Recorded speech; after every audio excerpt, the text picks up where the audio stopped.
You're not going to believe what's about to happen with the weather across the United States over the next 2 weeks. We're looking at a dramatic collision between an Arctic air mass and a surge of warm, moist air that's going to create absolute chaos from coast to coast. We're talking about not one, but two potential winter storms loaded with snow and a dangerous layer of ice. And then almost immediately after that, severe weather season is going to kick off with a vengeance. Buckle up, because this is going to be a wild ride. Let's start with what's happening right now and work our way forward. Yesterday, we actually saw some severe weather push through the southeast. A small tornado touched down in Alabama. Nothing catastrophic, but it was enough to get your attention. On top of that, we had some pretty impressive hailstorms rolling through the Birmingham and Tuscaloosa areas, even stretching up toward Huntsville. All of that activity is now pushing out of the country. So if you're in the southeast,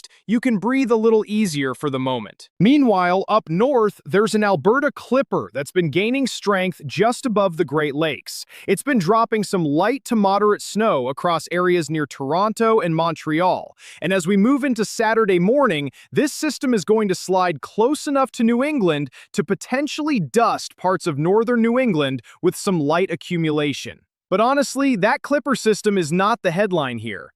The real action begins late Saturday and rolls straight through the middle of next week. Here's what's setting up. There's a massive ribbon of moisture that's going to come pouring over the Rocky Mountains starting early Saturday. At the same time, a powerful Arctic high-pressure system is going to be building across the Canadian prairies, pushing down through Saskatchewan and Alberta. When that moisture runs headfirst into that frigid dome of cold air, we get the ingredients for a significant winter weather event that could affect tens of millions of people. Now, here's where things get really tricky, and I want to be completely transparent with you about this. Even though we're only talking about something that's 2 to 3 days away, this is one of the most challenging forecasts I've seen in a while. The reason is that this isn't your classic deep low-pressure system barreling across the plains like what we experienced back in mid-January when we had that widespread snow and ice event. This is fundamentally different. What we're dealing with is a broad band of moisture sliding underneath that Arctic high,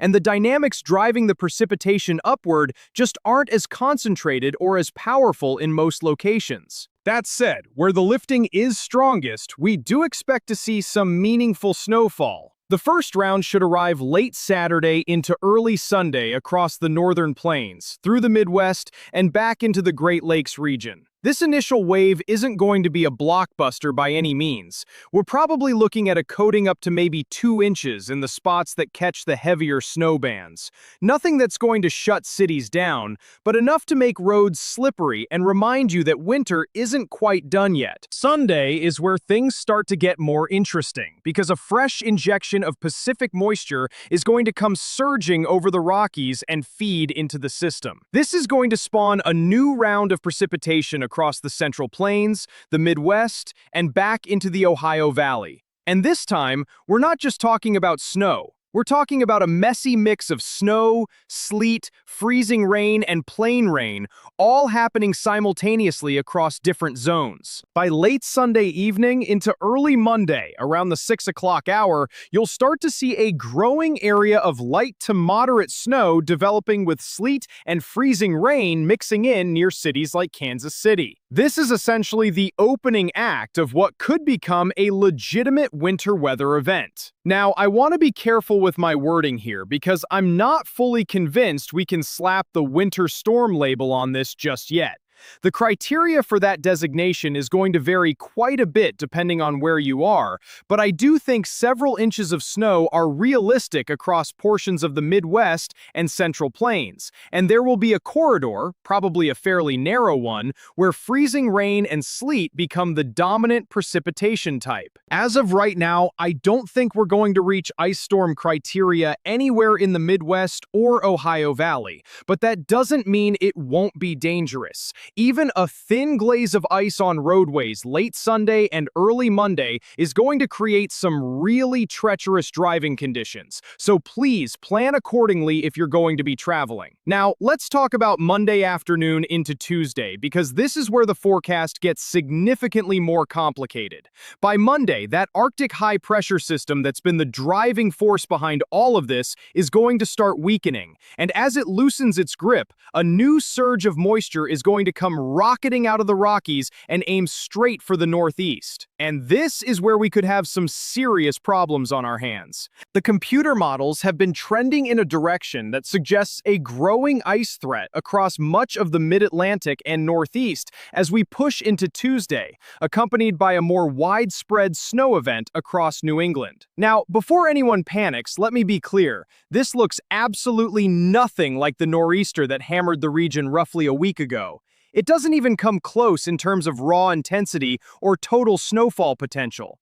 However, and this is a big however, the ice component with this system could actually be more problematic in some ways. Ice accumulation brings down power lines, snaps tree branches, and makes every surface a skating rink. Even a quarter-inch of ice can cause widespread power outages and make travel nearly impossible. I also wouldn't be shocked if some wintry precipitation sets up as far south as the Carolinas around Monday and Tuesday. It's not a guarantee by any stretch, but it's within the realm of possibility given how the pattern is evolving.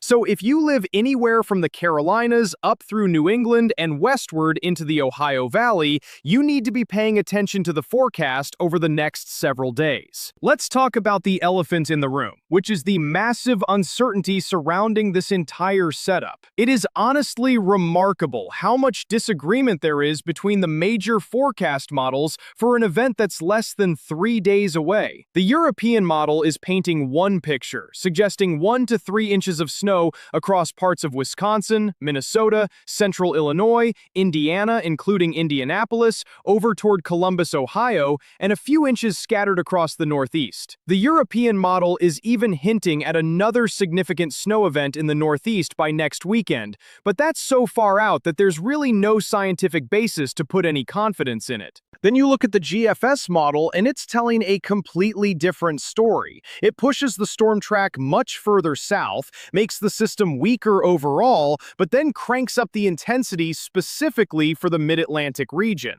So we're essentially in a situation where the two most trusted global weather models can't agree on the track, the intensity, or the precipitation footprint of a storm that's going to be here in roughly 72 hours. That should tell you something about just how unusual and complex this setup really is. The bottom line for snow is this. If you live anywhere in a zone stretching from the Central Plains through the Midwest, Ohio Valley, Mid-Atlantic, and into New England, you should have at least some level of preparedness for wintry weather between now and the middle of next week. The exact amounts and the precise locations are going to continue to shift as we get closer, so stay tuned for updates. Same goes for the ice threat. The European model shows a pretty broad area of ice accumulation developing across the mid-Atlantic early next week, with additional icing possible across Missouri, central Indiana, and southwestern Ohio near Cincinnati. The GFS has a different take on where that freezing line sets up,